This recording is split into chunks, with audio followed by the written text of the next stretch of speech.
is this small and the whole road's taken out. So we really wanted to be thorough, because that's what you guys deserve, and there was no way I could sleep at night if we weren't as thorough as I was. So let's get rolling on this. Uh-oh. There you go. There we go. All right, so this was really a watershed scale or watershed wide assessment. We're looking, at the whole watershed, not just, what's directly next to the lake. We're scouring the whole, all sectors. Like Bevan mentioned, we're looking at roads, streams, lake shores, and then all of the large parcels that exist across the watershed. So we're looking at roads because they intercept streams and waterways, and they are, we have known they are pretty erosive and vulnerable to, inputting those sediments into our streams. And the streams, are conveyors of sediment and also, have accelerated process of erosion, putting those sediments into the lake. So we're looking at streams because they convey those sediments. We're also looking at lake shores because of the increased pressures of development, and then also, those are also susceptible to erosion as well. With all this water coming across the landscape, we've seen the impacts. And also, regular erosion from the lake itself, wind push and ice push and whatnot. And then lastly, we covered these large parcels of land, working lands like agricultural farms, forested logging operations, because there are large parcels, the land use is there and there are opportunities, as well as it's really easy to work with one landowner versus, and on one project with one grant instead of across a bunch of little different projects and parcels. So it's nice to really, thank you. Okay, great.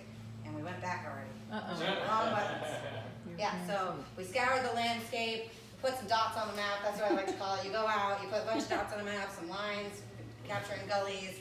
We're really trying to find those areas of erosion, following those sediment sources all the way up a watershed, seeing what their source is, and thoroughly documenting them. So every single dot you see is, either a stream crossing, an erosive feature on the landscape, a gully, trash in the streams, like invasive species, all sorts of things. And sometimes things aren't able to be put in these nice boxes, and then we have these really long descriptions for potential project types. And this is a really awesome shot we got after the second July flood over our most recent implemented project on Valley Road. We were able to decommission a farm and farm road and really improve wetland and floodplain activity. You can see the extent of the flood here. We were able to improve connectivity of the floodplain and get water out. And this was a very important area for flood waters to be stored before rushing down to the lake. So these are the kind of projects that we're looking to obtain. We're trying to build flood resiliency back into these habitats so that we don't have things unravel like they did on these really intense floods. But sometimes we can't really prevent that or project it. So cool. So we got those dots on the map, lines on the map, but what actually constitutes an actual project? What is it that drives us to create a project summary? And that is the opportunity for that project to be eligible for grant funding. So our project, the LWAP process is actually a product of the Clean Water the Clean Water Programs. We have to follow these, which is through the Clean Water Initiative Program funding policy. We have to follow these policies to develop projects that fit really nicely into these buckets of discrete sectors of project types. So we've got natural resource projects, which include riparian buffer plantings, lakeshore stabilization projects, floodplain and stream restoration projects, as well as wetland restoration projects, dam removal, stabilization of forest roads. Another sector is our stormwater projects. Those are on developed lands that are greater than 3 acres, and as well as town and private roads. Unfortunately, no state highways, because those are beholden to different regulations, and we can't get funding for those because they have their own pot.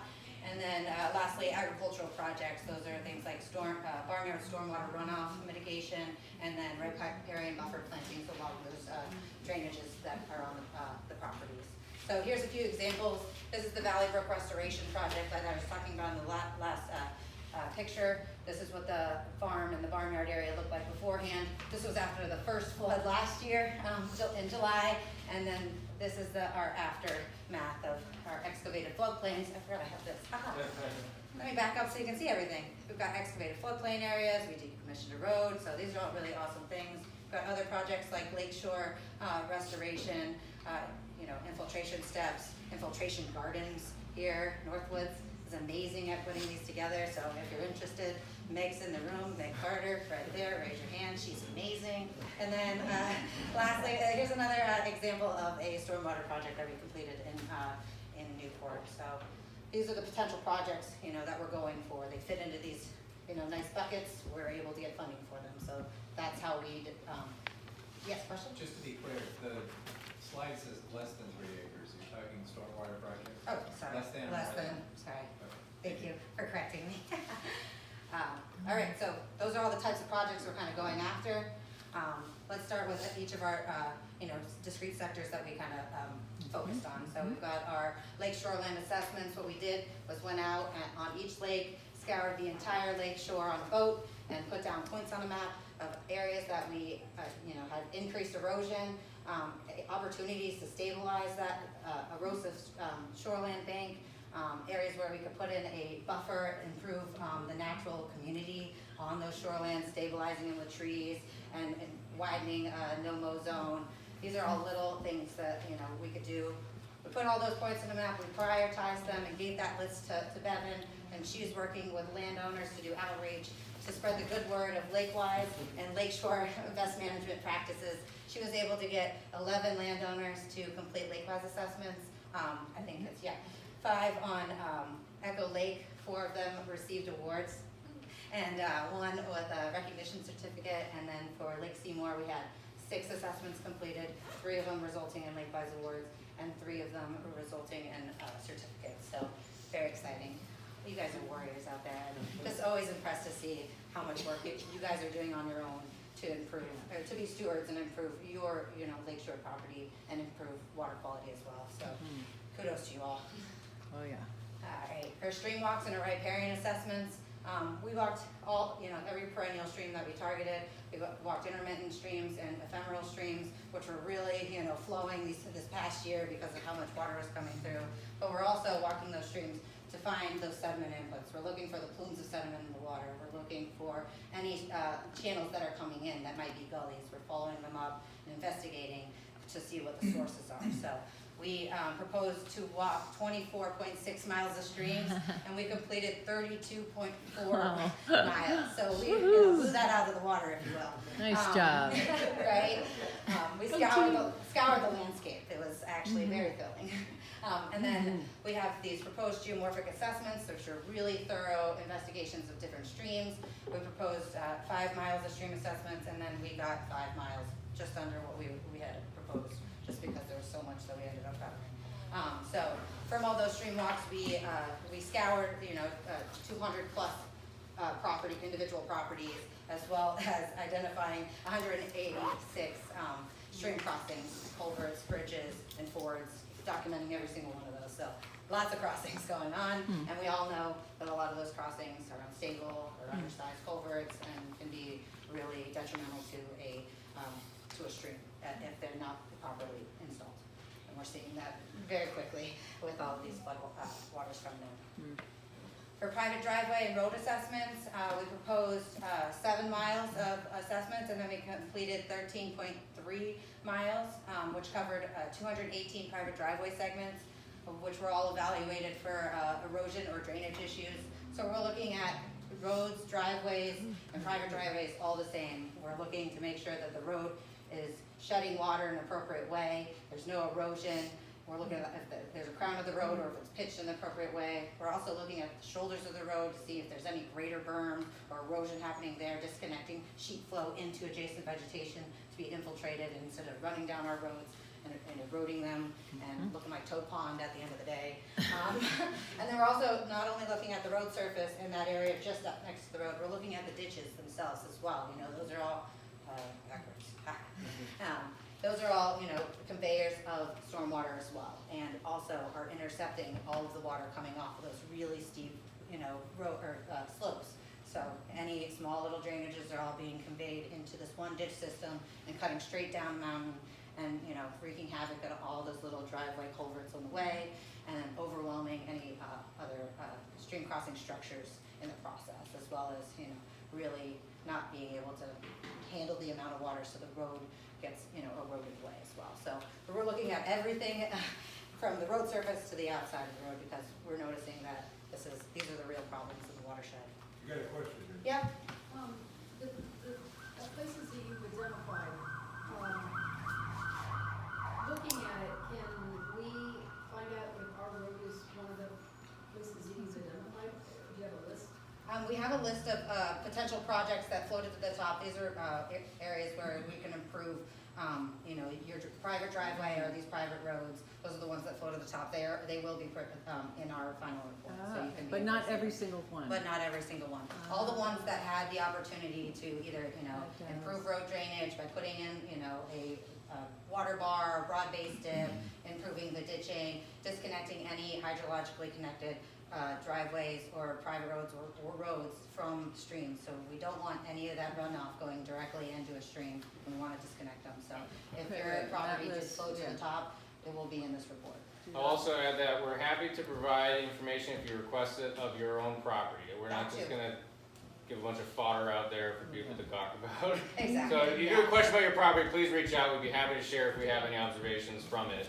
But unless, we have to talk to DC about sharing all the data, but we do want to be sensitive about That's people's great. private Yeah, property. so you can sign up on here, I have to tell people to put notes on the back, but you can also, Patrick, do you have your card out? You can- Yeah, Yeah, I we'll can do grab Just that. grab one of our card and just give us that specific request, or if you can find out a way to write that in here on the sign-in thing, that would be great. I do love that question, though, that you brought it up. You do care a lot. You're like, is it one of mine, So we will, if you're interested in that, please reach out. Cute. Okay. So we also have, yeah. While you're on the topic, yeah. in our case, actually, it wasn't that the stormwater, the culverts were too small projects that they were humongous and they all went down in one place. Is that sort of, in other words, it's not like we need more culverts. It depends on the location, I would They were say. all pointed right down the driveway, which is now gone. Okay. And that work was just done last summer. Okay, yeah, so sometimes it's really just the fact that there's so much water on the landscape that you really just, So would that qualify, is that the kind of thing you'd be looking at too? or- That would, yeah. yeah, Yeah. definitely. Thank you. Yep, great question. It's basically anything that looks at all like a problem for us lay people. Is how you describe it? Yeah. It's like, that's If it why looks you. pretty ugly and you're frowning at it, it's probably an issue. Okay. And if it's definitely running right into a stream, a water quality issue. Two questions. You've obviously done a lot of assessing. Yep. How about feedback to landowners? Yeah. Has that started or? Yeah, so this is, during this whole process, as we're scouring the landscape, doing these assessments, we're trying to be as visible as possible, and if we do find an opportunity, we're walking right up to the door, trying to find, knocking on the door, going in the back, to see if anyone's home, and if we don't find them right then and there, we go back, Raise your hand if you've seen us out and about or talk to us directly. So we're out there, yeah. Yeah. There's a lot of you, and we're often here in the wintertime when the leaves drop, and that's when there are fewer people here. But Bevan has talked to Some people. dozens of landowners. Yeah, oh, these are really great questions. Yeah. Really, yeah. And I wanna say something like, 30 to 40% of our projects, we have obtained, landowner, support, which is really, incredible. And thanks to Patrick. Yes. Just really quickly, you touched on this, but I'm a little bit unclear. Yeah. How many times did you do these assessments? Have you been out there the 4 times since we've had these incidents? Yeah, since Well, last that's year? that's So- one thing that happens. that's Since before last the fall, activities. since last fall, well, and we work in the Morgan area because we complete a lot of projects out here. But, we were out after every single flood, but we were also out in between, during that whole time from, October last year, all the way through, this week, doing, these assessments. Right, because one thing you guys had to do is go back out. They were trying to wrap everything up for tonight, Yeah, and they had to go back out and scramble to kind of reevaluate things, yeah, right? exactly. Yeah. And, it was a very big effort to get back out there constantly, to resurvey, so we tried to be, That makes you know, sense. very thorough. Yep. On that map you showed early, Which one? all the red dots, so those problem areas necessarily? No, Or Not are they just necessarily. areas of interest? Just, they're That's what I was observations, asking. you know, whether it's a stream crossing, a ford, or, you know, it's just like, oh wow, this road looks great, you know? We assessed it, and it looks fine, you know? So they're not necessarily All- problems? They're not all problems, no. Geotagging means you take a note? We're just, yeah, we're just taking a You're note, recording we're making data. observation on the landscape, and then we go back and see those observations, and we pull out the ones that are problems, or, Yeah. you know, that That's have the good. potential to be remedied. Yep. Great question. Yeah. Sorry if that wasn't clear. So no, it's just All complicated. right. Any more questions? I don't know. All right, we'll keep moving until we have some more. All right, so like I said, for private driveways and private roads, we really thoroughly assessed the whole road surface and the shoulders and ditching as well. So we completed 3.9 miles of town road assessments, and then 22.7 miles of private road assessments, covering 415 road segments screened for erosion and any drainage issues. We also, you know, we weren't beholden to covering any of the state roads because they have their own, you know, regulation and monitoring tied to it, but we, you know, still were pretty thorough on 111 and all of those roads as well. Any stream crossings were thoroughly documented and actually flagged for a few projects as well. And, you know, we weren't just not gonna observe it, so we did. Okay. All right, and then here is a kind of a nice picture of all of our project types. We can see that roads really stand out, and this is roads at 29%, and then we also have for road implementation projects, and then for road design projects, we also have 12% here. So we can see roads are a big issue, or big opportunity to address for clean water improvements. Following that, we have buffer planting and floodplain and stream restoration, and then below that we have lakeshore, and then agricultural, trash cleanup, wetland restoration, and invasive species, and then we found one potential dam removal as well. This is a very horrible picture at the bottom of Water Street, so. Yeah, where is, okay. Just trying to Right. keep us moving. Yep. This is a horrible picture of our prioritization matrix. I don't even want you to try to look at this. And it goes down 94 projects. Yep. We are, you know, collecting all this data. We are trying to look at, you know, everything from water quality benefits to cost feasibility to O&M, like what will it take for this project to move forward and then also stay functioning, and how much money goes into that, and then also like landowner support and buy-in, as well as all the co-benefits that will go along with these projects. So there are, you know, very qualitative measurements that we're, things that we're collecting, like phosphorus reduction values. We're calculating those using the DEC mineral and phosphorus calculator. We're calculating things like, you know, drainage area size, the amount of impervious surfaces within that area, and, you know, other things like, there are qualitative factors that we're also bringing in, like co-benefits. You know, is this going to improve any type of habitat, fish habitat, lakeshore habitat? Is it an educational opportunity? Do we have landowner buy-in? Do, you know, that kind of stuff. So these are those prioritization criteria. Like I mentioned, we've got, you know, some points that we assign based on our water quality benefits, a few points for our landowner support, some cost feasibility points, operations and maintenance and longevity points, and then our co-benefits that, you know, really kind of help round the project out to, you know, account for all those other benefits that we actually are able to obtain. And we can bring that slide up again when we're all chatting, right? I think we did that before. Yeah, this That is would be really great, helpful. just to remind you guys of like how we do the scoring. Yeah, Yeah, okay, great. that'd be good. And this is all available. Yeah. Yes. Provide all this- links to all of this. You'll have a lot of too much information. Yeah. This is, one of our deliverables, and we tag it on to literally everything. It was revised in July, and we have, you know, tagged it onto everything. So this is very much available. Is that through a website or? Yeah, we'll Yeah. share links with the associations and the towns too, Yeah. Thanks. So, and on our websites, Our own website. organization. All the slides, yeah. yeah. Everything will be provided to you guys. It would be very much a shame if it just sat on a computer or on a shelf. Yeah, and if you do sign up on the sign-in sheet, we can definitely we usually just do a full follow-up email I'm recording. We'll give you access to all the slides so you can review them again. So make sure you do sign in, or just grab a card and email us. All right, so these are all of our project priorities by location and type. You can see all the different types of project, from agricultural pollution prevention all the way to wetland restoration, and they're all the different phases of project implementation, from preliminary design through implementation. So depending on what we thought the project would be, like kind of in that phase, if it was a really complex project, it's probably going to design. If it's something really simple like a buffer planting, we can go straight to implementation. Some of them are real big head scratchers, so we had to put them in that, that design bucket. And you can see they're color coordinated, and you can see they're really distributed across the landscape. You know, clusters up here. Toad Pond has a lot of dots. Lots of points over here. Oases, and then all the way around Echo as well. So you'll be able to see this zoomed up on on an actual report.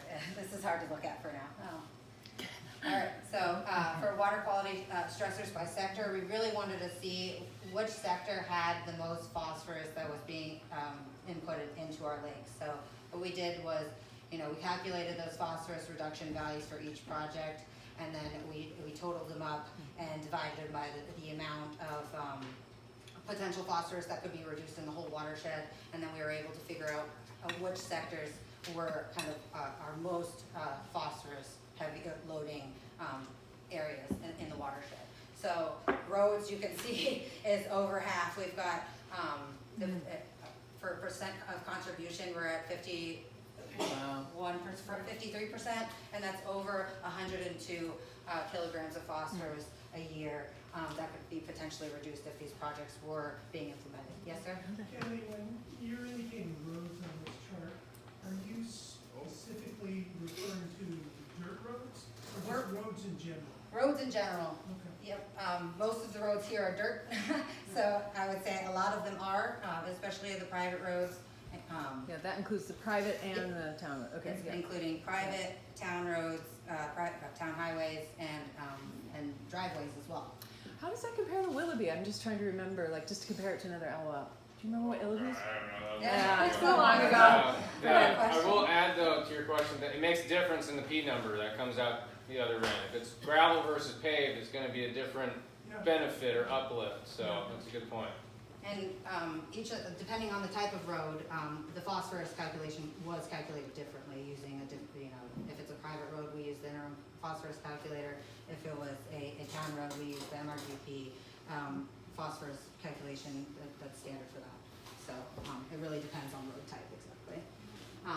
And then for our other top phosphorus producer, I guess, sector is our floodplains at 40 around 40 kilograms a year and 21% contribution, followed by forestry, and then agriculture, or wetlands, and then agriculture, and then river plantings, invasive species, and then lakeshore and pollution abatement. So where are these floodplains? Are they on people's property? Like, how would you describe it? Or is that a huge? It's kind of all over the place. Okay. It's like anywhere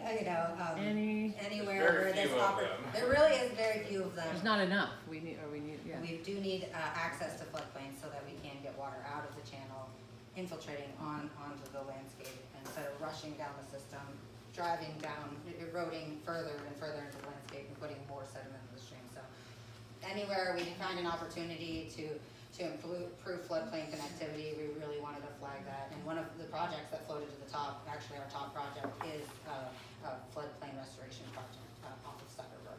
Cool. And then here's our top 30 projects. Again, you can't see this, but we're going to go through the ones that really floated to the top and that really have the most bang for your buck and potential, or profit for, not profit, potential. Yeah, project potential. Yep. And I'm going to hand it off to Patrick, and he can get really into the nitty-gritty of these projects that we identified. Thank you. Oh, there goes. Slam! So that was a lot of information, just to prime you as to how we came up with these next recommendations, okay? And a lot of this is driven by like feasibility and landowner enthusiasm, support, buy-in, whatever, because there's no use really pursuing this big effort if you can't get the person who owns the property to be on your team with it. So you will recognize or notice that a lot of these projects are either in municipal right-of-ways or on existing public land properties in our lands, but there are a fair amount of private properties that we've been able to work with people already to get them geared up and on board to support, design work or project development work on their property, with or without this, the continuation of LWAP or grants. So this is really, we haven't just been doing a lot of, prioritization and assessment. We've really been doing a lot of connecting with people to maybe we don't have our hand in every implementation effort, but we at least can help direct people to do their work on the ground that might need it. You got a question? Yeah, if I'm reading correctly from the distance, you got sort of work up there as number one? Yeah. Okay, But- but sorry. that's state-owned land, correct? Very shortly, yeah. Yes. Yeah. So if that's the case, wouldn't your suggestion go to the state, and would the state pick up the tab for that? We're not really worried about people picking up tabs yet, Okay. but this is all publicly available money that we're talking about, so the state is certainly an eligible entity to utilize that money. Does your plan have to go to the legislation? Our plan would have to go to the manager of the property, which would, and we'll just get right into it. This is. Yeah, it'll make more sense. So, what was your name? Chris? Chris? Okay. So, prior to all this LWAP stuff, I've been working with Pete Emerson from Fish and Wildlife to subdivide and acquire 8 acres of a confluence of 2 streams at Sucker Brook where it goes under 111. We're about to close on that property like in the next 10 days. And so we have had our eyes on this property for a while because it's an important fish spawning, tributary. They're the 2 biggest tributaries to either of these lakes, so they're big streams comparatively. And it has a lot of opportunity for water to spread out and slow down. And I know there's been a lot of sediment flowing through that reach for a long time, and there's dredging happening this summer at the boat ramp. You should just dredge it back up, put it on Toad Pond Road. Because that's where a lot of it comes from, but it's all silt, so it's not good stuff. But so like this happened last week. We've been having our eyes on this property for a while. We knew it was a good spot for doing floodplain restoration work, and now it's queued up. It has a huge amount of potential phosphorus reduction compared to a lot of projects for a relatively small footprint, because what we've found is that there's like a little bit of an artificial berm at the top. We think way back in the day someone bermed it up so that it doesn't jump and flood as much, because it used to be under hay and pasture, and now it's kind of growing back. It's a little bit of a willow bottom. We'd like to make it a thick willow bottom. We'd like to make it a very wet place where it can store and absorb and soak in water and slow down sediment. This has not happened in like very long time, but this happened on the 11th, or the second one. Oh, yeah. No, the second one, the most recent. So this happened on the most recent flood. But that's wrong. Okay. But you can see Sucker Brook's still plumb full at that point. And so if we can encourage that floodplain connection more frequently instead of these freak events, but more regularly, we can get continual sediment deposition, flood storage in this area more regularly, right? So this project flew to the top because we already have Fish and Wildlife on board with pretty much any floodplain or habitat restoration work that would be proposed on this site. This is also connected to the damages that was incurred on Water Street. Anybody's seen Water Street? Very dramatic, going up to Diane's house. And there's a flood chute jumping out of Sucker Brook right at the falls, which go down Water Street, blew it apart. So we'd like to maybe pair some mitigation with restoration work to try to keep things flowing in the directions that we can handle them, right? It's got a lot of co-benefits. There's fish, there's flood resilient infrastructures, there's already existing BMPs in terms of, we're already implementing work on Valley Brook, on Upper Sucker Brook, we're trying to do it on Toad Pond Road, so it would kind of, be cumulative benefits. And so this project, we want to move forward with this. This is one of our recommended projects because we can get this moving quickly. And I don't think anybody's going to have objections because this is public land. We're doing good things on public land for flood security, for habitat, for fish. So That's Yeah. So you've already identified your 90 projects, and the people who are the 90 would have been informed? No, not necessarily. If we didn't encounter you, like we weren't walking up posted lands, but if we encountered you and spoke to you, or we came to do a site visit because you requested it, then it would be reflected in those priorities of the 90 potential projects. If we didn't actually contact you, or we didn't run across you when we're out there, a lot of times we see you out on the lawnmower or something, we'll just flag you down. But sometimes if we don't see you, we can't make that connection, we don't know who the landowner is. So if we're not one of the 90 at this point, we're out of line. You're not what? If we're not on your list of 90, then that's not, then we could not be one of the projects. No, that's not. That just means that you're just a few steps behind. Okay. Thank So you. you have to request a visit, get an evaluation, and then we can help you figure out what direction to go. Thank you. Another project that flowed to the top, this is kind of a lake, this is a combination project. You'll see sometimes, we got our total score out of 36 up there. You'll see sometimes it's one number versus two numbers. There's a lot of lumping and splitting of projects on a single parcel based on what box it fits into with the grant world, right? So it might be a stream project, or it might be a driveway project, or it might be a lakeshore project. Some properties have multiple if you have a lot of things going on or it's a big property. So sometimes you'll see these paired up. This is a stream, this is Cranberry Brook, it's got very little buffer down here. There's cows in it, there's a fence keeping out of the water, but we love wide buffers, we love no-mow zones.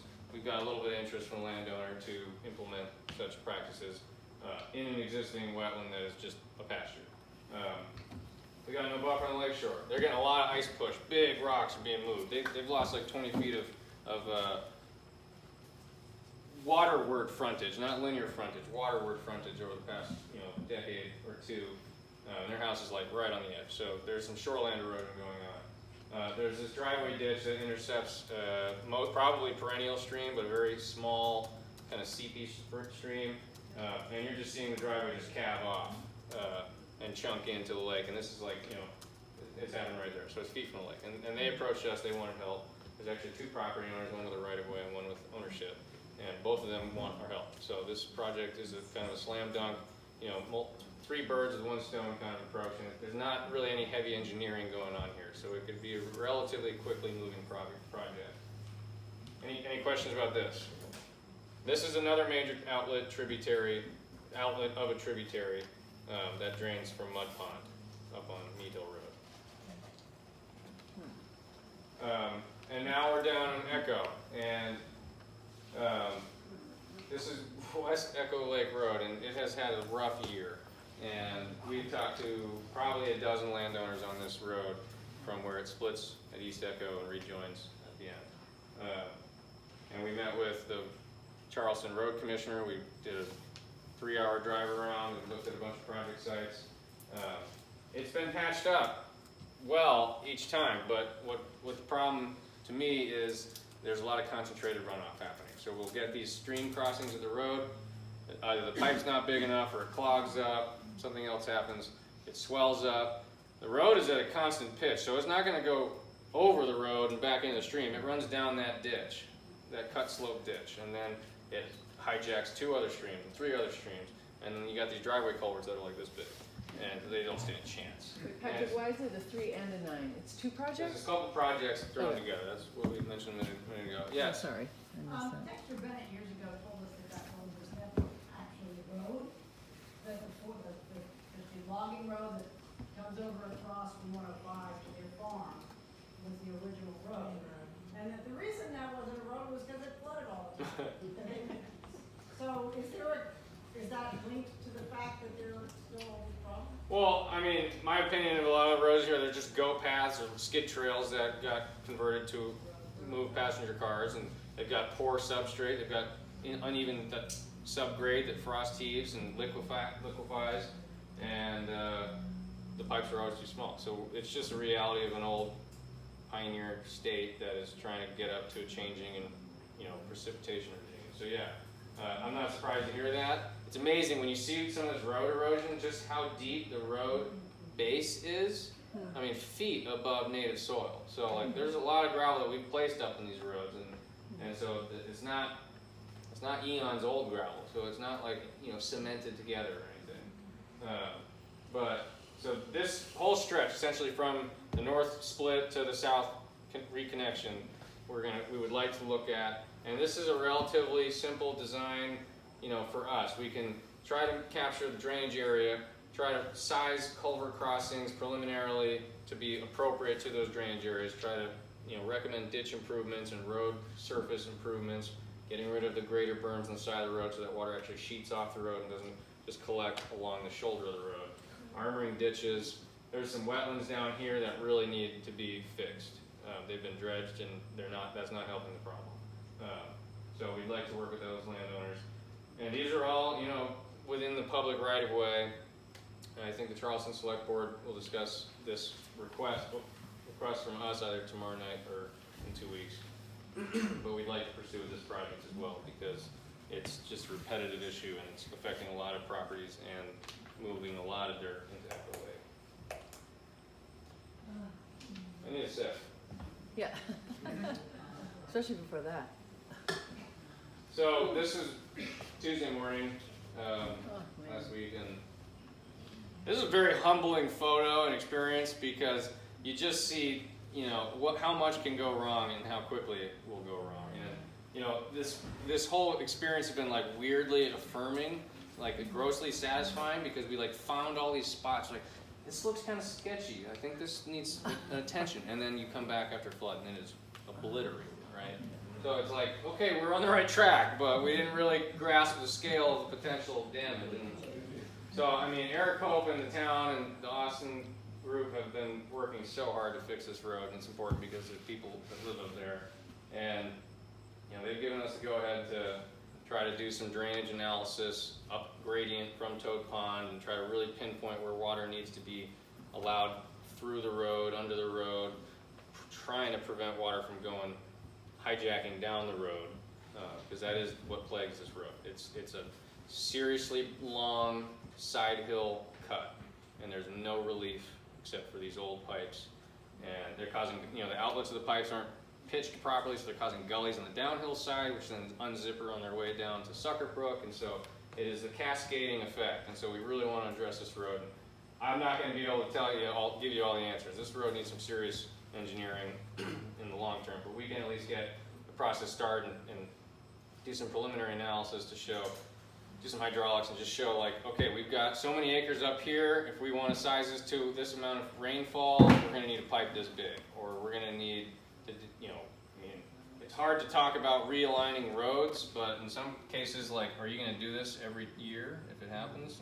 So those conversations will have to be had. 6 pounds of phosphorus. This is laughable. This number, 6 pounds of phosphorus. You could hold 6 pounds of phosphorus in a pouch. And to think about how much sediment came down that road and how much phosphorus is in that sediment, that number doesn't catch that. So it's just, we're targeting these areas, and this is a good. So there's not a lot of agriculture in the watershed. We looked at a couple farms. And for the most part, they're actually in pretty good shape. They do have, relatively stable ditching, and there's not a lot of corn, so there's not a lot of bare soil agriculture. It's mostly hay or pasture.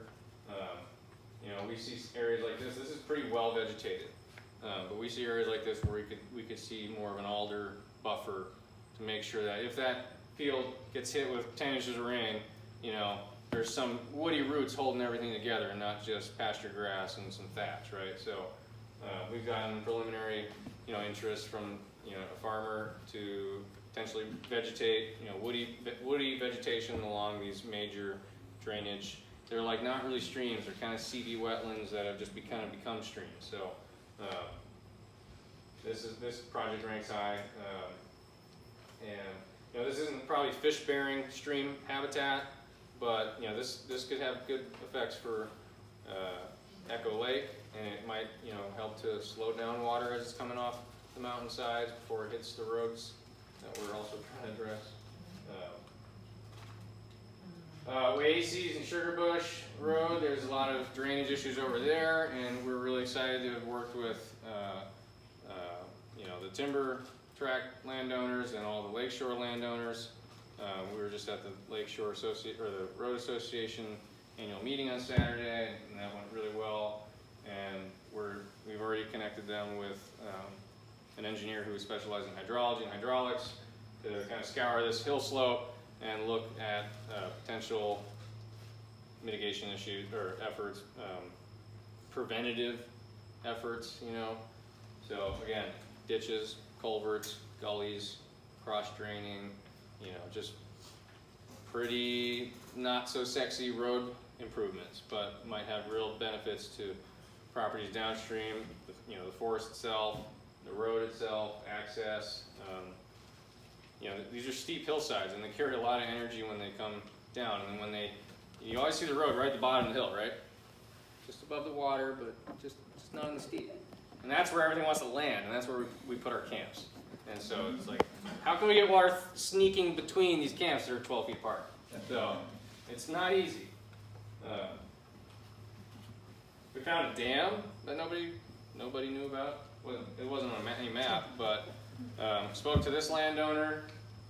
This is a fascinating story. Apparently it got started built in the 40s or something, and maybe the war happened and their priorities shifted, or they couldn't get a turbine, but apparently it never did anything.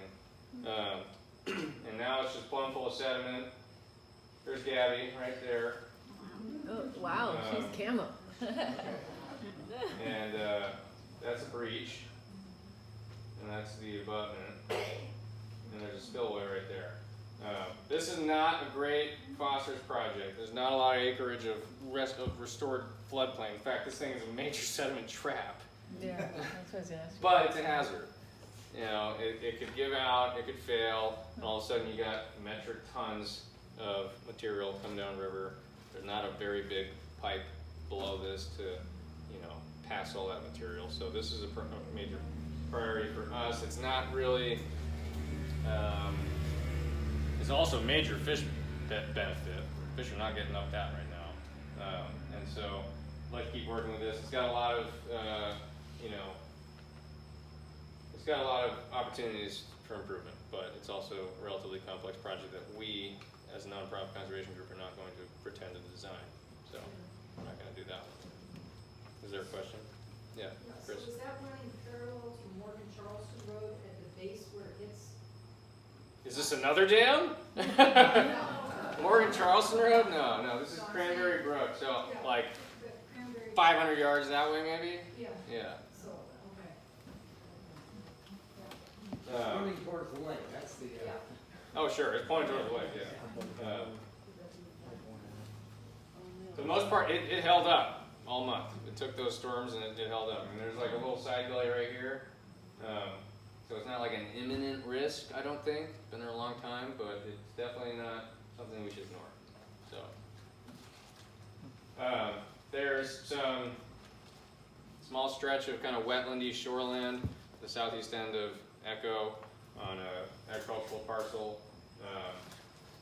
It could be fenced out, keep the cattle out. It could be passively restored, or it could be actively planted with woody, woody shrubs.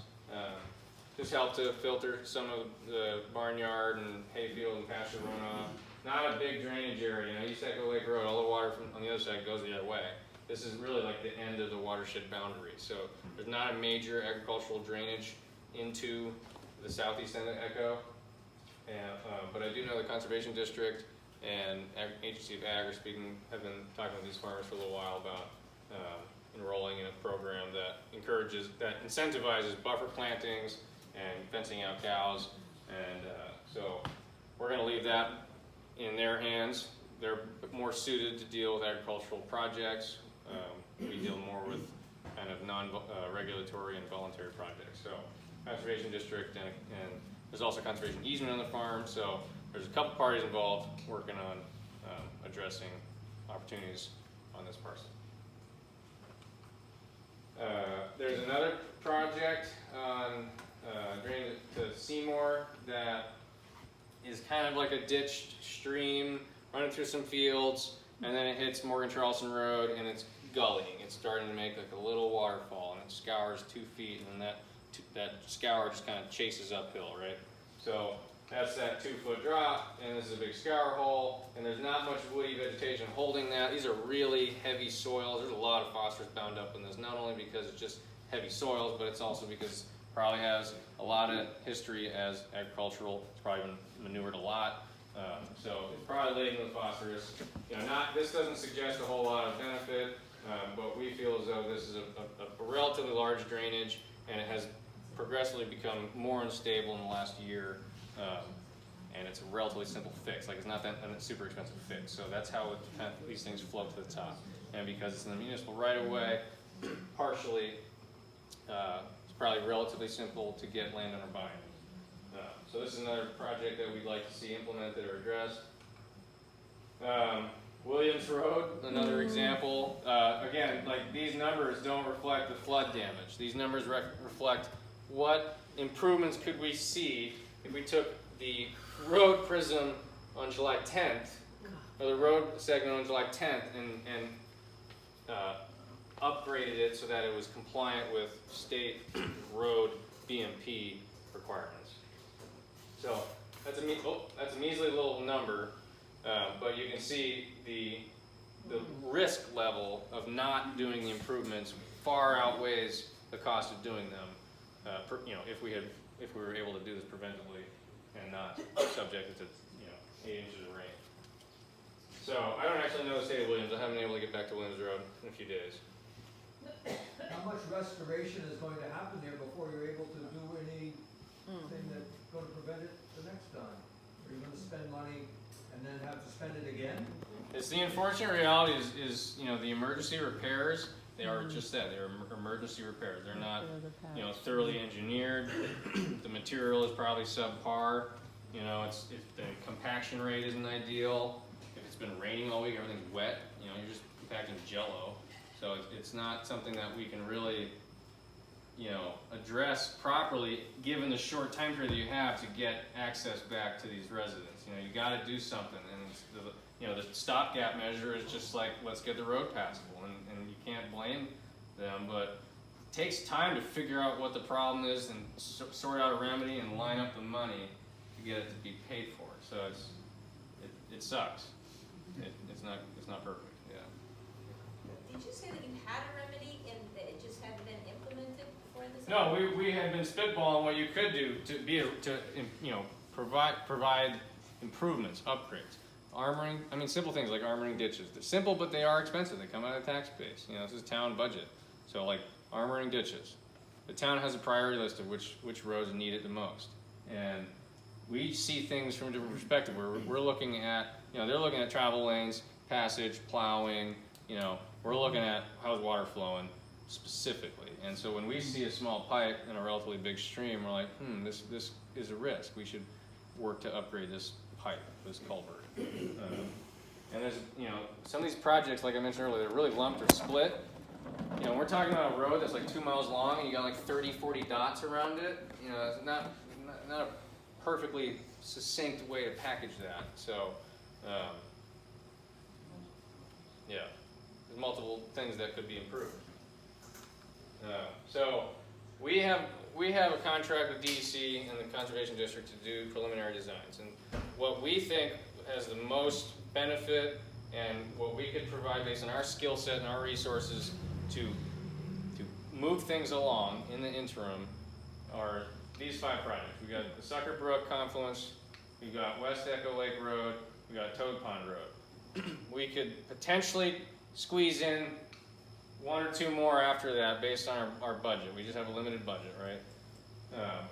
And Gabby and I getting back out there 3 times to look at things that we've already seen twice before, it's hard to do that every time it rains. So I'm like really worried about this weekend, but so we'd like to do these 3 first and foremost because we have almost guaranteed landowner support. We know how to work in this setting, in these settings. We know how to play by the rules for the most part to make sure that they're eligible projects. The towns, at least one of them, have already committed to being like, yes, please, the more information and the more perspectives we can get on this issue, the better, because they know that it's a patch job right now, right? But we're going to keep having people live up there. We're going to have to do something long term. So I don't know if there's any sentiments about this, if people are disappointed. You know, we try to do some lakeshore projects. This one down here is kind of that, you know, cobbled together multi-project type, which I would prefer to focus on that one. If we're able to do a fourth, I would prefer to do that because there's a driveway, there's a stream, there's a wetland, there's a lakeshore land. It's a really visible project. The landowners have expressed support. You know, one of them's already gotten a Lakewise certificate. They'd like to get a Lakewise award, so they're incentivized. That's a cost-effective project. Same with Sucker and Valley Brook. These two, no, there's no kidding about how expensive those are going to be. So Patrick, speaking of expensive, Mhm. is there a limit on the funding after the design? is Yeah. done? Yeah, so these two roads are not eligible for, at least our like non-voluntary, non-regulatory funding programs. So they are municipal roads, they're subject to the municipal road general permit. The towns are responsible for upgrading their roads to meet these permit rules and regulations, and they have been doing so for a long time, and every year they chip away at segments of road that have been listed as priority.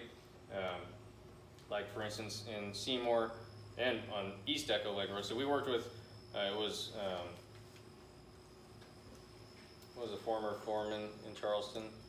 Bernie. We worked with Bernie on East Echo Lake Road. We got those improvements put in on the kind of northern section. Those held up really well. I know there's one landowner who received a lot of water, and we saw that coming, unfortunately.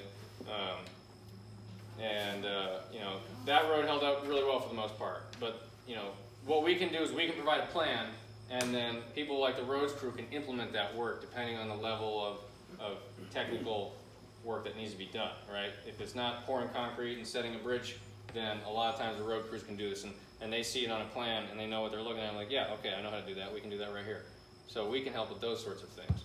I'm just trying to understand here. Yeah. So, these are like the top 5 to 7 projects. The rest of the 90, So the rest of the 90 will be, hopefully, we have to review a DEC first, but the rest of the 90 will hopefully be eligible projects that could be explored by somebody like the Conservation District or a Lake Association or ourselves or Northwoods could be explored to get, you know, support designing or implementing work to improve, you know, their property, for instance. But, you know, there are a lot of rules to these grants, right? And most of those 94 are like, stop mowing grass right here, plant some trees. Yeah. That is not worth getting a grant. It's way too much burden on us. It's not cost effective, it's not time efficient. You know, there are a lot of behavioral and management changes that can be made by individual landowners to just add resiliency to their own property when it comes to stormwater and runoff and erosion. And that's a lot of the 94. And we can. We wanted to get that out there, so we put them all. We were only supposed to do 30, and we did 94.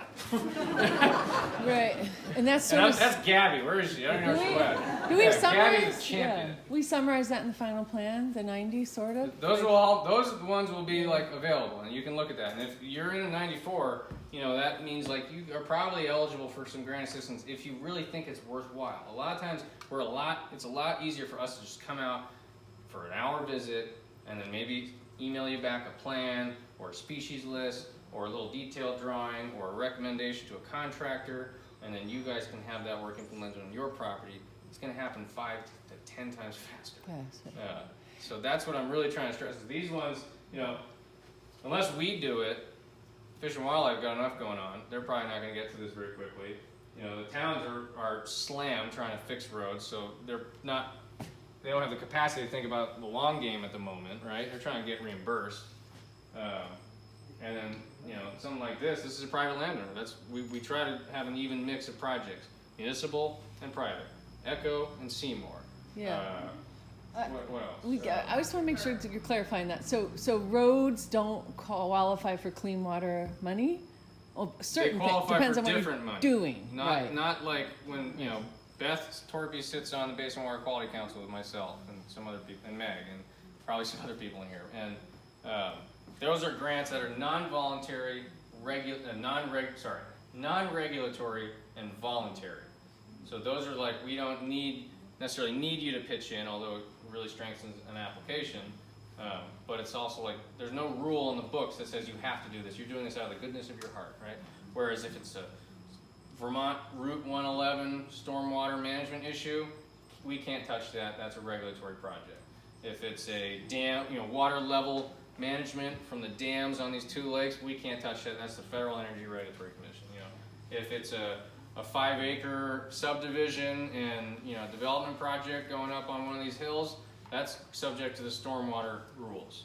So we can't really bring a grant to help out private endeavor, right? So there are these rules, and the state's responsible for their highway, and the town's responsible for their roads.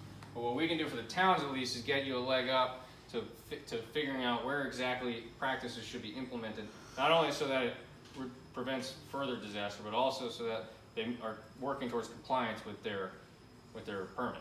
With Right? their You guys, the municipal towns law. have to do this, so we're trying to give you a little bit of a get ahead. And they also just have the greatest kind of common good benefit.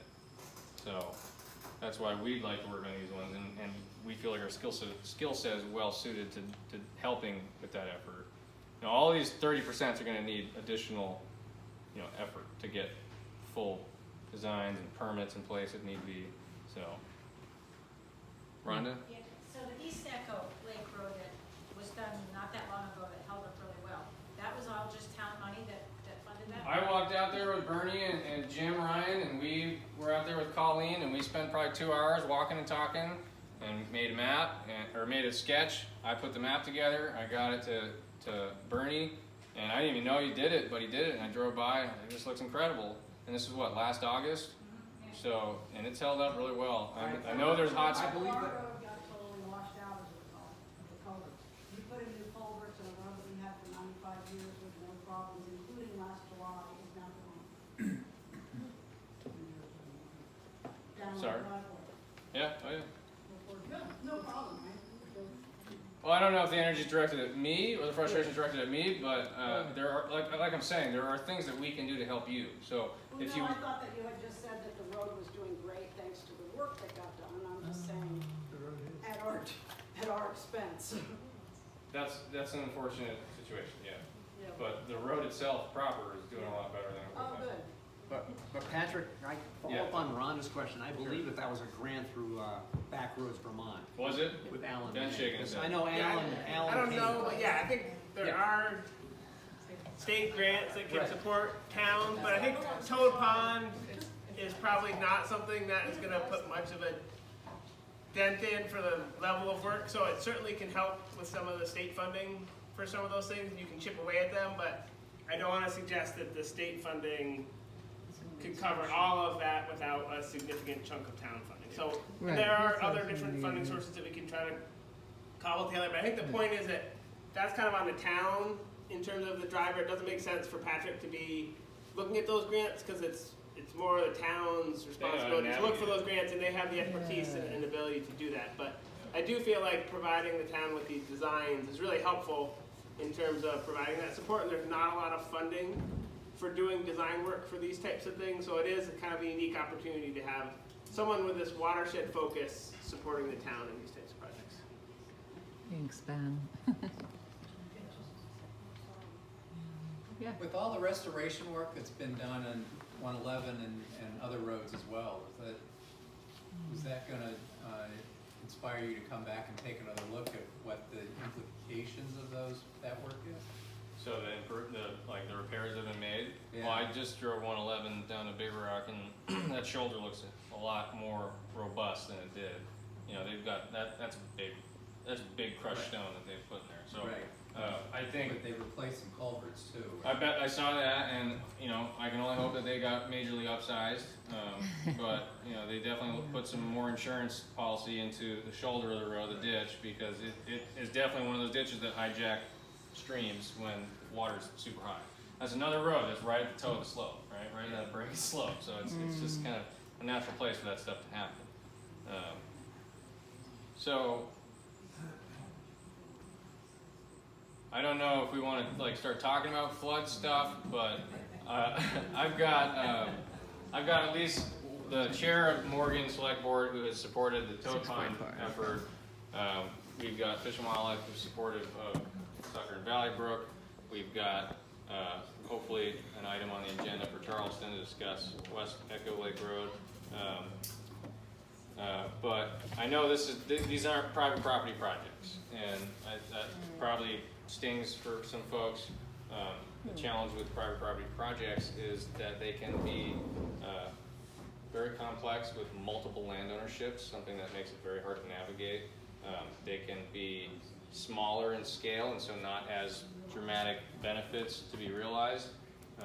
And there's also a lot of opportunity for those projects to be done potentially more cost effectively as a landowner with some technical support or assistance from a local organization like Northwoods or the Conservation District or MWA. We are still here to provide like consultations and referrals and recommendations and all that stuff. But in terms of like putting money to work, these are the most effective ways to spend what we have left to do design work. So we're looking for blessings or at least support to do that. And if there's any other major areas that need to be looked at, we're still doing site visits for folks. And a lot of places is really hard. Like if it's damaged your home, unfortunately there's not much I or MWA or the Conservation District can do, but we can at least help to connect you with contractors that we trust, or explain a little bit of what permitting might need to be addressed, or just provide general recommendations on drainage improvement. So it's something that we're here for. So do those services continue after this LWAP is closed out? Yeah, so we have until like October 31st or something to put these designs together, and then we have this final kind of packaged report that we will have to submit, I think, by December. And then that's the end of our contract to do this work, right? And if we were a consulting group from Burlington or Waterbury, you would probably never see us again, unless you called us up and had us out for a visit. But we are in Newport, and they are in Newport, and associations are here, and towns aren't going away. So if we can stay involved, this is our home turf. This is where we want to work, So it's for job security. I mean, flooding is great job security for me. But like we're really busy right now, and so like I'm hoping it doesn't rain because if we're responding to all these calls, we can't get to doing what we're supposed to be doing. So there's a little bit of a stress with that. Just to make another point is that by listing these items as priorities in the Lake Watershed Action Plan, it does make it a priority for subsequent funding. So those top three are important because they're going to move forward with the 30% design. But number 3 and 4 are a high priority for follow-up funding. Yeah. And there is some possibilities to get some funding to continue MWA or the Conservation District's continuing engagement in what we call project development. So, I really don't think anyone's looking to leave some of those things further down the list that are smaller, probably are not the priorities, but I think some of those other ones that are 3 or 4 or maybe 8, you don't really know which ones are going to gain legs or be the highest priority to move forward, but I do suspect a lot of those other projects are going to have some potential, because I do see, a lot of ones that do seem pretty cost efficient and Thanks, Don.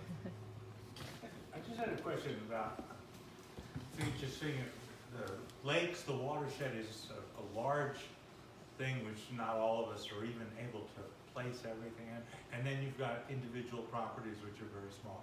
There are road associations. Just roughly, do you have a sense of how many road associations there are in the watershed and how many you've spoken to directly? You talked about the ones at Waise's and the Sugarbush Road. We talked to probably 3 or 4. I don't know how many there are. Meg would probably have a better Some of idea. the lake associations might know. It's a big Do you know, Tom? Yeah. And I learned this weekend, some of them aren't even real associations. They it's impressive because they've got like officers and they make motions and they approve minutes and they keep minutes, which keeping minutes is hard. And then to find out that they don't actually have bylaws and they're doing this just like out of practice from other organizations, and they're like, how do we do this? And I'm like, oh, I don't know. There's 36 people involved, and this gets really complicated. So the road associations, good news is like if you are a road association, formal or informal, and you've got consensus, there are eligible grants to do private road work depending on the circumstances, right? We're not going to be putting in giant storm drain systems on a road that services 4 camps, but if there's BMPs, did I do all this? Yeah, I wanna see the BMPs, jeez.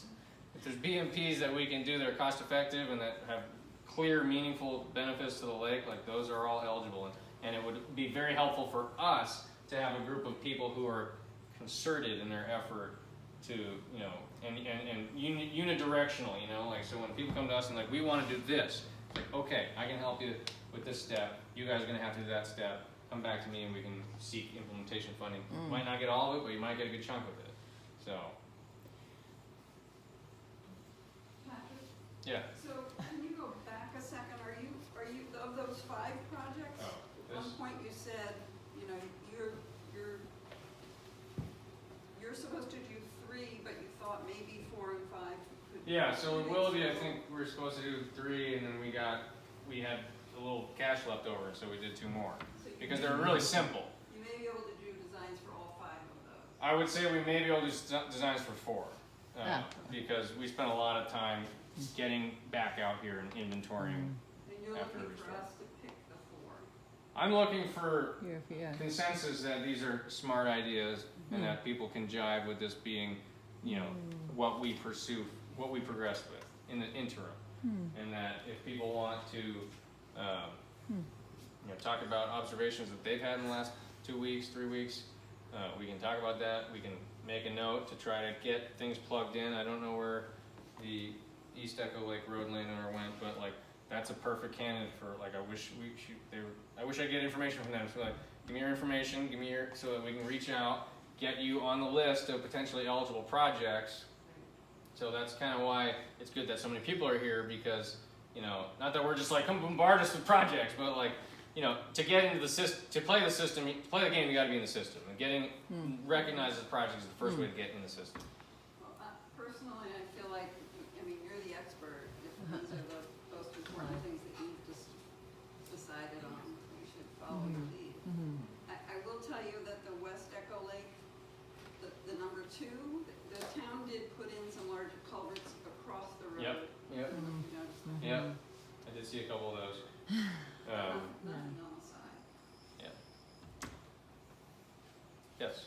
I have a question around responsibility. Sure. Obviously, a culvert going under the road is a town responsibility. Culverts go under driveway, my understanding is that's the landowner's responsibility. So on West Echo Lake Road, as that water ran down, those culverts under the driveways weren't large enough to handle that runoff. So, is there a responsibility? The landowner needs to put in larger culverts? And how do they, you know, pay for that? Yeah, so that's a good point. So that's a really complicated situation. And I think a lot of the prescription would be to increase the size of some of these driveway culverts, right? What people don't know just looking at a driveway is like, what size culvert should we put in so that we know that it'll be robust, right? And not wash out again. We can help figure that out, right? Culvert pipe for a driveway, you might spend $2,000 to buy the pipe if it's a really big pipe. You know, if it's like a 4-foot, 5-foot pipe. If you're getting a 2-foot, 3-foot pipe, you're talking $700 to $1,500 bucks.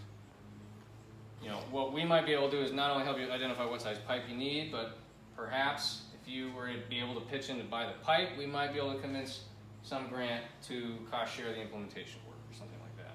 Now, you know, when you have a lot of landowners like that, we can't say for certain. It all depends. It depends on a lot of factors. So, but that's what we could help with, and we could provide the town with recommendations to what size pipes should really be in those stream crossings. Because I saw a lot of 3-foot pipes going, and not all those streams are the same size. So Patrick, a follow-up to your question. So currently, the town of Charleston will install it if you buy it. Okay. I don't know after this amount of work they've had to do if they're still gonna hold it up, but that has always been their policy.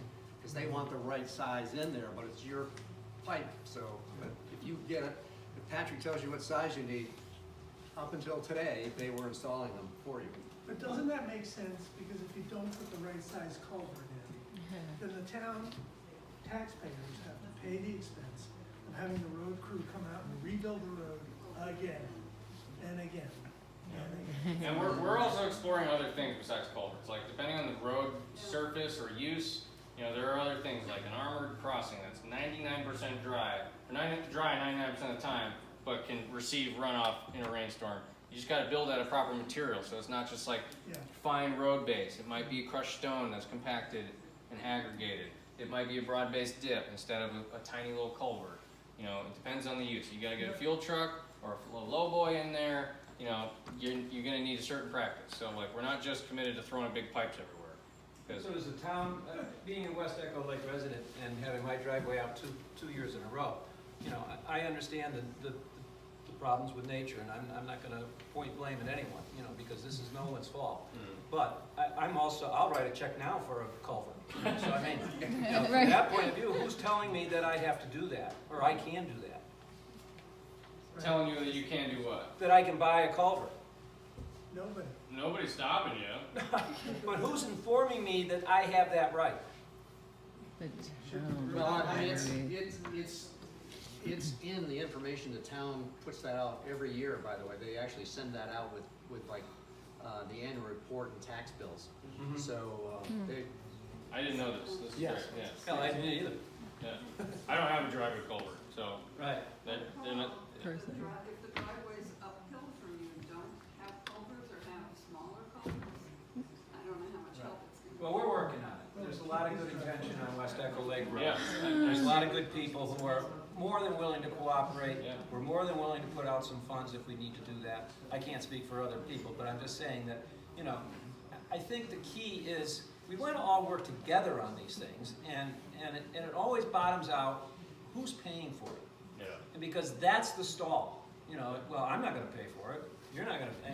So it comes down to a simple thing of saying, who's responsible to improve our land? We've all invested in a community that we thoroughly love, and we want to continue to improve it and not jeopardize it. And it seems like we had the same culvert from last July for this July. Part of that, like, is systemic. Like you can't go to FEMA and say, hey, I'd like to be reimbursed. Well, they're gonna say, well, you put a bigger pipe in. And I'm like, well, yeah, it needs it. I'm like, well, this is a repair reimbursement. This is not an upgrade. So there's like a lot of things like that that just get in the way. And the reason why these non-regulatory voluntary grants are so great is because like they didn't exist previously. You know, like there were very few ways to incentivize landowners without requiring some sort of match or without giving something up. You know, so there are you know, trade-offs to working with these grants. Like you're gonna have to say, sure, come on by once a year and take a look and make sure it's performing, right? Well, I think I can speak on behalf of our association. We certainly appreciate your efforts and the time that you're giving to this so we become a better and safer community. So again, hats off to you and your team. Thank you. And again, if we were number one, I'd even compliment you more, but you know.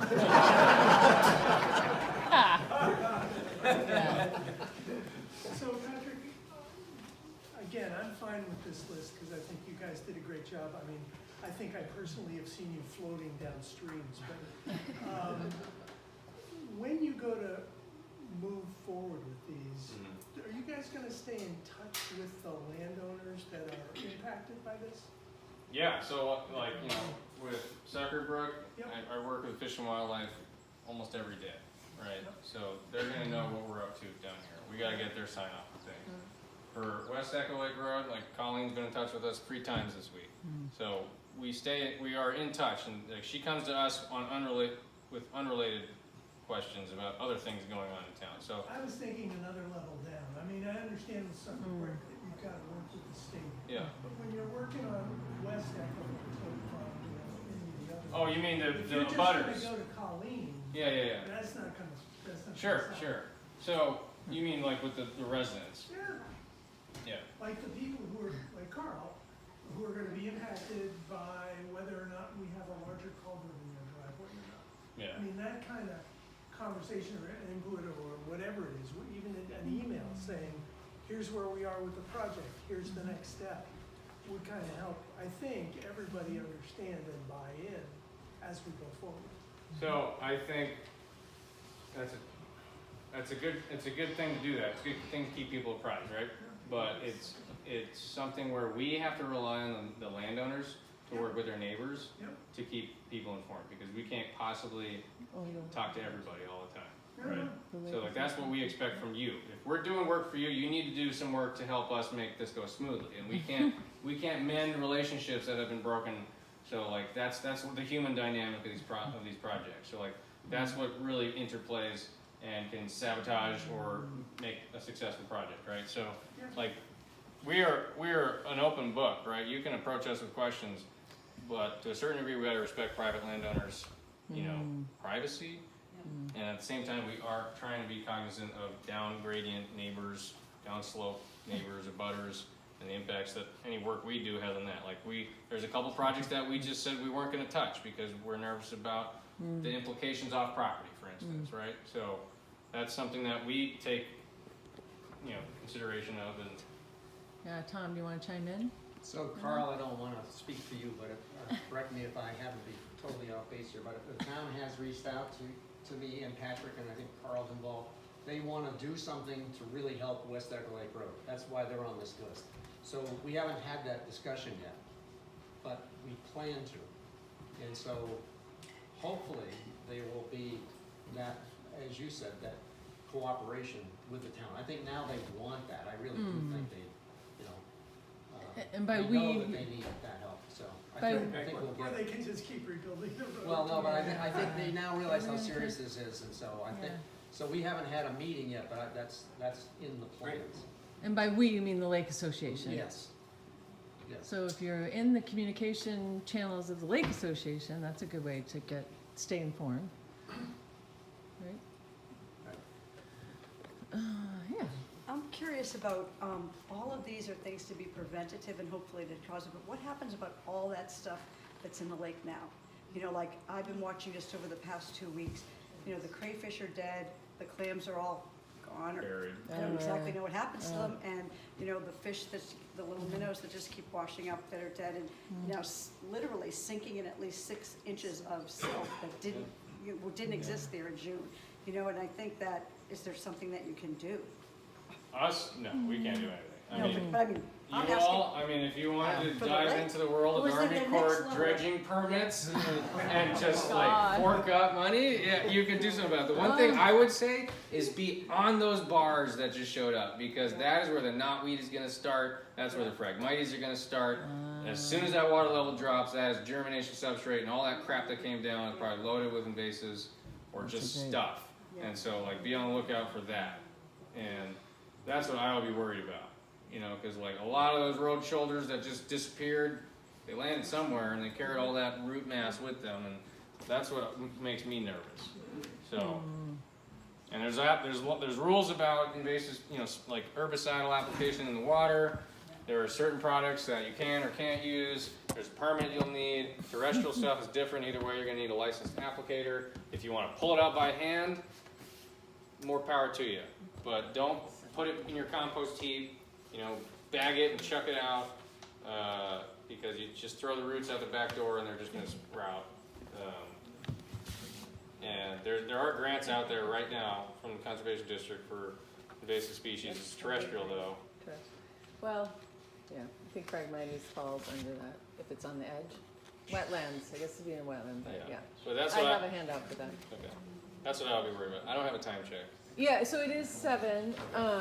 I just wanted to point out a couple of things. I do have 2 large maps on this table, but if there's any particular flooding information that you'd like to share with us that maybe you haven't already heard, you could mark up these maps with a red pen.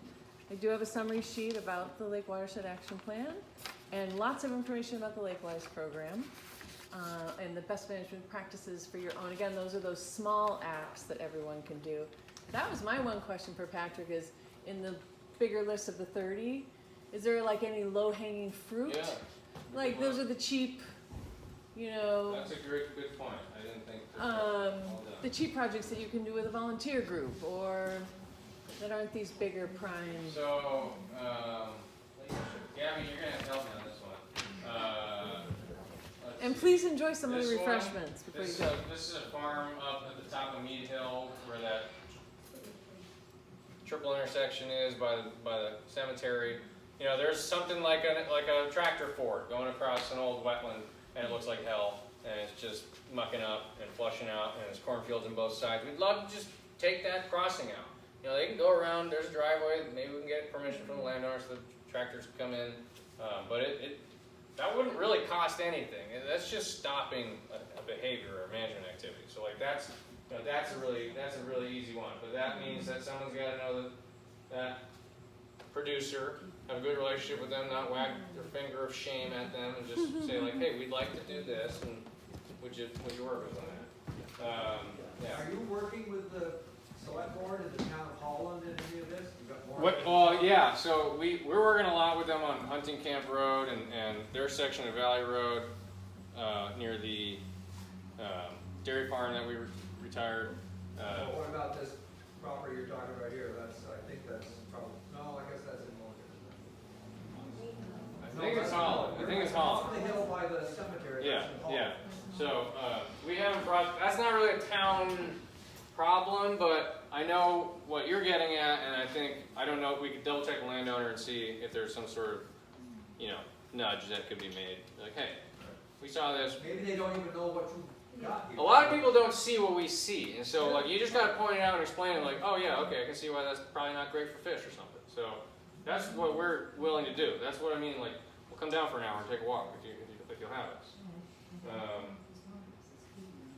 There's another one here, gully stabilization at Hayfields off Yeah. of Williams Road. It's Yeah. just, gully, it's easy, you can stabilize it, redirect water to flow, not in that concentrated path. You can regrade that slope, erase it completely if they had that opportunity. That's just quick, easy money, or easy project to complete. This one?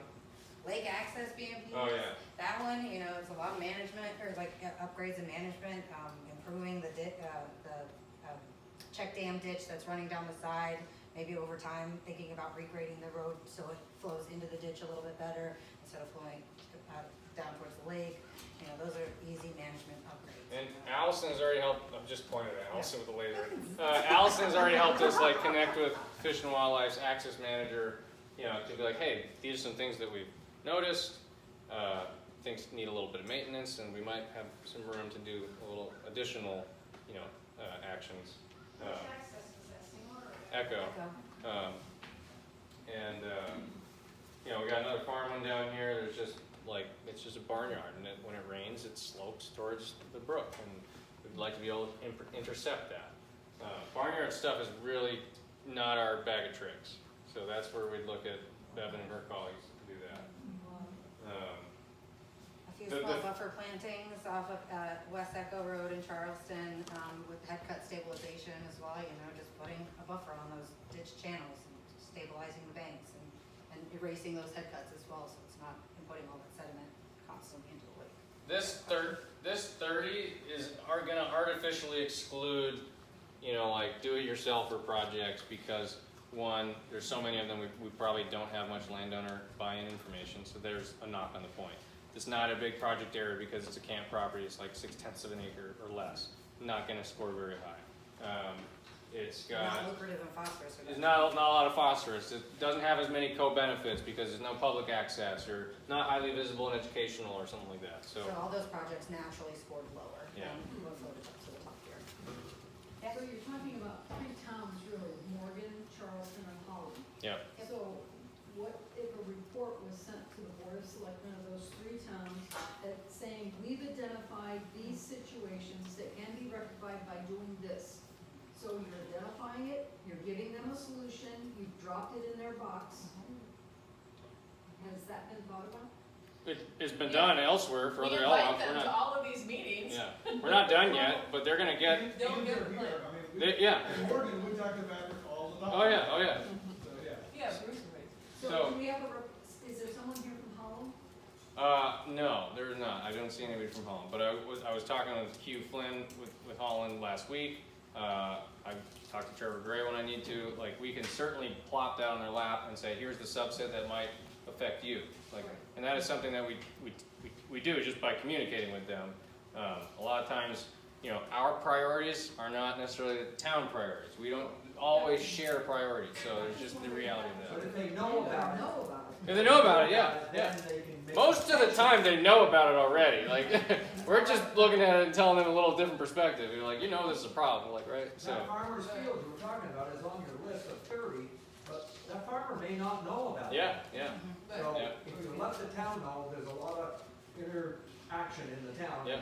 Somebody else may find out. well, and that's why the lake associations are so great, because they are our ears and eyes, right? They've got the email addresses, they've got the phone numbers of these people, you know, when we hand them this final product, you know, that's their like little operating manual. They're like, okay, we can reach out to these folks like, hey, did you know that they recommended you install a no-mow zone and plant some trees along this section of your street? You know, like That's great, but Holland's a stepchild in this whole. oh sure. Holland also owns like less than 1% of the area. So like that's why it is important, but it's also, it's at the top of the watershed, and it's very limited in terms of they don't have any lake shore they own very little roads, and it's just not much of a drainage area. So That's why if you let them know, possibly they can get the landowners that own those and let them know. yeah, sure, yeah.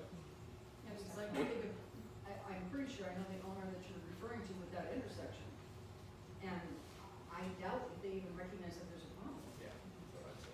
Yeah. I mean, I know those people, and I doubt if they recognize there's a problem. Yeah, oh yeah, and that doesn't surprise me. I'm not going to shame anybody for that. I think that See it, yeah.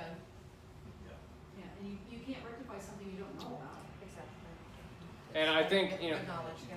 so I do want to just kind of rebut, I feel as though like we're not getting much credit for performing the outreach as needed. We have 100 points on a map, and we can't possibly connect with 100 people, many of which don't even live here or have an LLC as their property entity, so we have no idea who they are. So there's a lot of hurdles to this, and we do work with the towns, and a lot of times you can only get the town's ear for an hour because they're like, FEMA's coming, we gotta go, you know. So like we are absolutely willing to be forthcoming with the information, but like there's only so much direct contact we can do, and that's when we lean on neighbors. Talk to, you know, would you Holly, you know this person, would you just kind of give them this? You know, like that's, we would like that sort of network to build, and that's kind of why we are so happy that so many people are here, because now you're all like our little splinter cells, right? Go out and prosper. You know? Maybe the lists by lake could go to the lake associations? Oh, yeah. Yeah, that's a deliverable for us. Yep, Oh, yeah. you'll have that. More description of Yep. exactly what it is you propose to do? Yeah, we Some of have, these descriptions are hard to. Oh yeah, yeah. Oh, yeah, that's just a project name with like a location, but there's a full-on description and a Maybe each lake association could get a list, yes. with Let me show you something. identifying information. Yeah, what else you got? So when we have it's not just, you know, 94 rows on a heinous spreadsheet. So like every one of these projects Oh, yeah. are going to have a very specific project summary sheet. Yeah, that's right. So some of these are multiple pages long, but you've got all the information you need here. You've got the project ID and name. You've got the latitude and longitude. Who owns the thing? The span number. You got the description of the issue, a picture, you know, the points that it scored, BMP description, so potential remedies, notes and comments about permitting and cost effectiveness. You know, so that's what we are delivering. So there is this information. It is going to be a packet. And I'm sorry we didn't make that abundantly clear from the start. It's hard to understand all of this. There's There's a lot of moving parts, Yeah, definitely. and to explain more of it too at the final plan, there'll be another. And again, we're not done here. Like, yeah, we still got No 4 way are months. we done. This is really just to give you guys kind of a sense of what we've done and what the projects kind of look like, and then we'll have the public meeting in November. I suppose that one will be virtual, probably because a lot of you Yes, please. won't be Yeah. here. Yep. So we'll do a virtual meeting then, that's when we explain the final plan, and then like, what are the next steps? How do you get grant funding? We're really working hard on trying to really help explain that to people, like, we call it implementation, so it's like, how do you get a grant to install this project? So we're working hard on getting ready, because now that we're in this post-LWAP era, like we've done 4 LWAPs, that we need to help people understand like what happens next, so. It's very confusing, so please ask any questions that you need to. Yes. Well, I think you've done a marvelous job. I really Thank you. appreciate your expertise.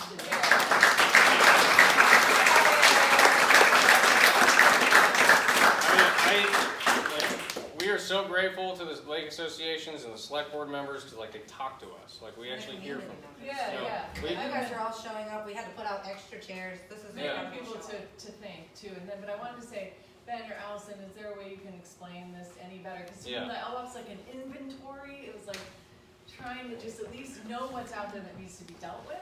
I Did you think of add it- anything to I that? think of it as like a roadmap of all the things that you can improve over the next 5, 10 years. Like there 90 projects is a huge amount of projects. Like honestly, 30 is probably the average. I think this in Willoughby has the most by far. Not to say that your Overachievers. watersheds are bad. I think you've got very thorough partners.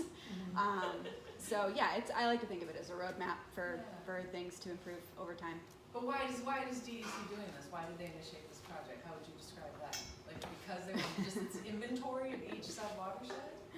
Or she's laughing. How much do you want me to talk?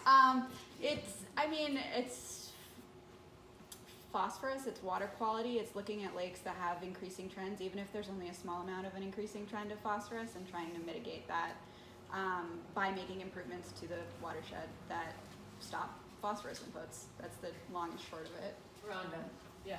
And it isn't a great motivation that basically work in the Mega watershed basin, and that is considered a airway. Oh, Yes. yeah. Yeah. And that's what's driving the availability of some money. Yes. Yeah, majorly. Yes. If this went over to Norton, you'd be out of that pot of money. Yeah, You know, absolutely. it'd be a different game. Yeah, this will be a entirely. different And conversation. we do have this sort of key stakeholder group, so there's people from both lake associations and of course our colleagues at the DEC, and so we are in a lot of communication, and I forgot to thank those people like Tom and Holly who helped me get contact with people to do Lakewise, and also Peggy and Tracy from Seymour, and of course these guys, the dream team here. So just wanted to thank everyone again from those lake associations that helped us so much with communications, and they are very much in the know, and we'll make sure that we really make sure they learn everything they can pass on to the bigger, broader community. And we don't go away. I mean, what I would love to see is if there's like a designated person in each lake association who's just like, I'm gonna make this my little, effort. I'm gonna filter through what we can do here and try to get other association members or neighbors or whoever to implement these practices. And like the garden tours that we unfortunately weren't able to attend because we're responding to all those damages, that's a great start. Like that's kind of like the little seed planted in the head. And whether it's got some keeping up with the Joneses, social science as a motivator, I don't care. It's good stuff, right? So The important thing to understand, there is more grant money. This grant money was doing assessments. And then there's the next phase, which is project development. So there's specific grant money for what are the exact projects, this sort of preliminary project, having those top 5. Then there's grants for implementing, meaning just going out and installing these projects where you can hire Northwoods to put in infiltration steps at whatever, public access. So there's these different types of grants for these different phases. This is the kind of just the first phase. And we'll explain that more again at the final plan meeting, how that keeps going on. Yeah. You can hire us, there will be more money. Yeah. You have a phosphorus reduction number assigned to each project. How do you come up with that phosphorus number? So Ben can explain this better. Ben but- talk. I'll give you an example. If we were to restore a buffer along a stream that didn't have any trees on it, right? They want to incentivize buffers because the roots hold the soil in place. It filters water, it traps sediment, all that stuff. You got to figure out how many acres of buffer you can plant. So the minimum is 35 feet typically. You can go 50 feet wide, you can go 100 feet wide. And so based on that acreage, you plug it into this calculator, and it does a land conversion phosphorus reduction. So maybe it was pasture or corn, and now you're putting it into forest, right?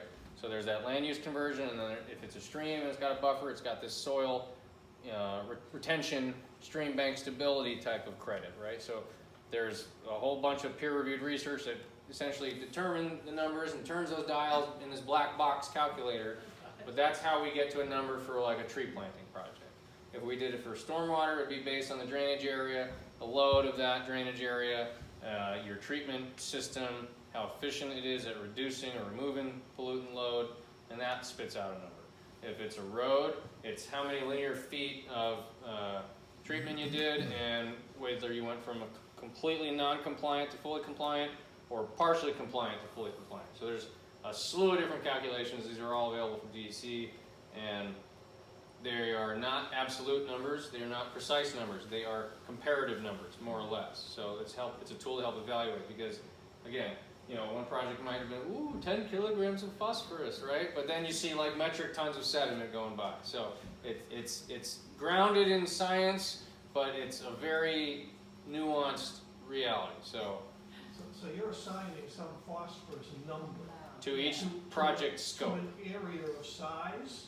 So To- the larger sometimes- the area, the Potential greater the reduction. number? Sometimes, yeah, well, it depends. For a buffer, absolutely. For a Doesn't road, that impact for a the road, it cost? might be linear feet. For a shoreline, it might be linear feet. So it's grounded in essentially geometry. Okay, So- isn't that also affected by the type of soil? Yeah, that's the thing. There's no dial for that. You know, maybe in in the stormwater world, depending on the infiltration rate, that dial gets turned up. If it's a beautiful gravel bed alluvial aquifer and it drains like you wouldn't believe, it's going to get turned up. If it's hard pan clay and it doesn't drain worth a damn, there's nothing. It's not going to work. So there are those sorts of dials, but again, this is like every site is different, every project is different, every factor is variable. So you know they are a comparative tool. So you have to make an assessment of that Oh, yeah. particular area. She to did determine- that 94 times. To determine. And then again, and then what again. amount of phosphorus might be in that soil, in that area. So that's how the Chesapeake does it. Like if you were to do a stream bank stabilization project down a Chesapeake Bay watershed, they'd ask you for linear feet, they'd ask you for bulk density of the soil, they'd ask you for average phosphorus concentration, and they do it that way. So they're not generalizing; they are site specifying. So there's different approaches out there. There's also So the numbers you've assigned to this may be accurate, they may not be accurate. They're not absolute. they are as accurate to each other as they can be. But again, this is just a tool. You know, it's not. But it's how the agencies account and track and justify spending money, because the TMDL, which is a regulatory tool, says you have to reduce this many kilograms. You only got this much money to do it. What's the most cost-effective project? That's kind of how all of this is shaping. And the TMDL is the total maximum daily load. And why do we have that? To, regulate how much phosphorus is going into the water, or into the watershed. So that was part one last summer that we talked about how we're going to do this. There's like as I said, we're going to share things with you guys. There's a lot of memos, there's a lot of maps, there's a lot of appendices. Like you're going to spend, if you want, you can spend days reading all the stuff that we've done. We have 2 hours to go through it. So if you're not a Lake Association member, which you probably should be, but if you're not, definitely get your email on my list. If you're already a Lake Association member, I'm assuming both Lake Associations will send out a summary email to what I send out to people. When you have that information, where to go, what websites to find more information at. And we hope you join us in November. Feel free to hang out and talk flooding or ask questions and enjoy some refreshments. Thank you for coming, you guys. I appreciate it. Thank you.